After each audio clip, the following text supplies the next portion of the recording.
Tejashwi Yadav EBC को vote को लेकर वो साध रहे और कह रहे कि ईबीसी अब वोट बैंक नहीं, क्योंकि एनडीए के लोग पहले वोट बैंक ईबीसी को समझते थे, लेकिन अब वोट बैंक नहीं, वो पावर बैंक अब बन जाए, सिर्फ यूज किया है। देखिए, ईबीसी, ओबीसी, दलित, महादलित, ये सारी सोच नेता प्रतिपक्ष की हो सकती है।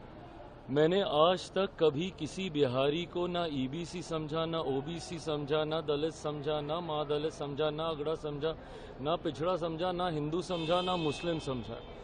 मेरे लिए बिहारी बिहारी है। मैं बात करूंगा तो 14 करोड़ बिहारियों की बात करूंगा, बिहार फर्स्ट की बात करूंगा, बिहारी फर्स्ट की बात करूंगा, और यही सोच ने बिहार को बर्बाद किया। आज आप अपने आप को आप 21वीं सदी का आप बोलते हैं, और ये आप सोच रखते हैं कि भैया किसको हम किस जाति में हम बांट के देखें, और कौन किस जाति का वोट बैंक बनना चाहता है और कौन किस जाति को अपना वोट बैंक बनाना चाहता है। इसी सोच ने तो बिहार को बर्बाद किया है। आप बताइए, आप नेता प्रतिपक्ष हैं, आप अपने आप अभी भी आप लोग इसी तरीके का वोट बैंक बना के आप सोचने की बात कर रहे हैं। पर ये लोग तो सोचेंगे ही ना, जो एमवाई को तमगे की तरह सीने पे टांग के चलते हैं। क्या है एमवाई? यही सब तो है, जातीयता सांप्रदायिकता में बिहार बिहारियों को बांटना।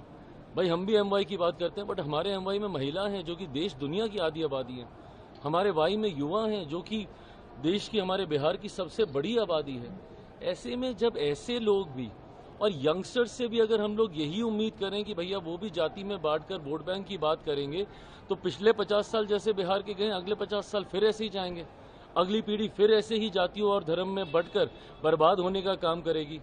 कम से कम युवाओं को इस तरीके से जाति में बिहारियों को बांटकर बात करने की सोच नहीं रखनी चाहिए। एक बड़ा सवाल तेजस्वी ने उठाया आंकड़ों के साथ कि 1 लाख बजट का पैसा है और 7 लाख करोड़ की योजना का उद्घाटन प्रधानमंत्री और नीतीश कुमार ने कर दिया। दिखावा कर रहे हैं, धोखा कर रहे हैं, कैसे पूरा आगे कैसा होगा? और कुछ भ्रष्टाचारी अधिकारी और मंत्रियों का लिस्ट है जो खुलासा करेंगे। दिक्कत यह है कि विपक्ष घबरा गया है, और ये स्वाभाविक भी है। जिस तरीके से एक के बाद एक के बाद एक के बाद एक केंद्र सरकार और राज्य सरकार, मेरे प्रधानमंत्री आदरणीय नरेंद्र मोदी जी और बिहार के मुख्यमंत्री नीतीश कुमार जी ने मिलकर न सिर्फ योजनाओं की घोषणा करने का काम किया है, उनको धरातल पर भी उतारने का कार्य किया।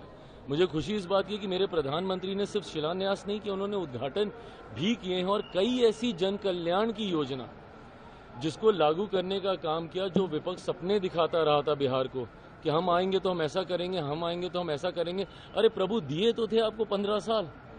इतनी ही चिंता और इतने ही विजनरी आप थे और आपका परिवार था, तो क्यों नहीं आपने उस वक्त इन योजनाओं को अपने धरातल पर उतार दिया था।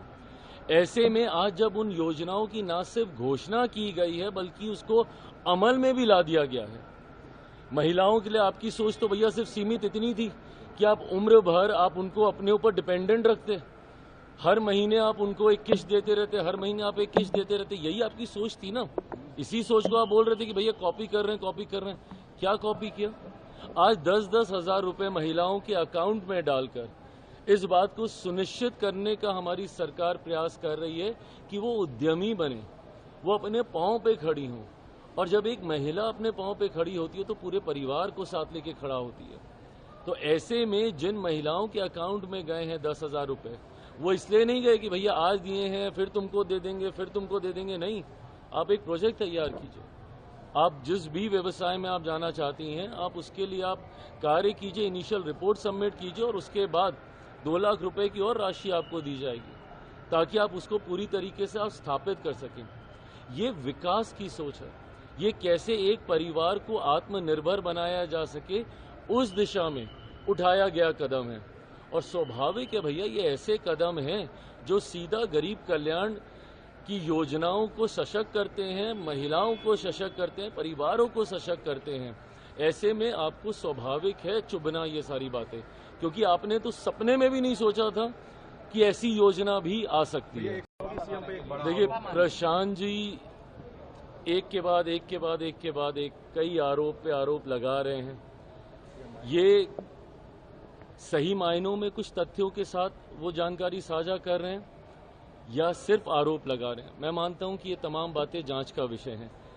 ऐसी राजनीति एक बार हम लोगों ने दिल्ली में भी देखी थी, जब दिल्ली में भी एक मुख्यमंत्री बनने से पहले आम आदमी पार्टी के एक नेता आए थे और आरोपों की सूची उन्होंने लगा दी थी, और उसके बाद जब उनके पास वक्त आया कि उस सूची पे वो कुछ कार्रवाई कर सके तो उन्होंने एकदम खामोशी साध ली थी। मुझे नहीं पता किन तथ्यों के साथ प्रशांत जी इन बातों को सामने रख रहे हैं। मैं मानता हूं कि जिन जिन के ऊपर आरोप लगाए गए हैं वो पूरी तरीके से सक्षम हैं अपना पक्ष रखने के लिए। उनमें से कुछ नेता ने बहुत प्रमुखता से मानहानि का दावा भी किया है और भी जो स्पष्टीकरण की जरूरत पड़ेगी समय समय पर ये आरोप लगाएंगे, वो जवाब देंगे। दूध का दूध, पानी का पानी अपने आप होगा।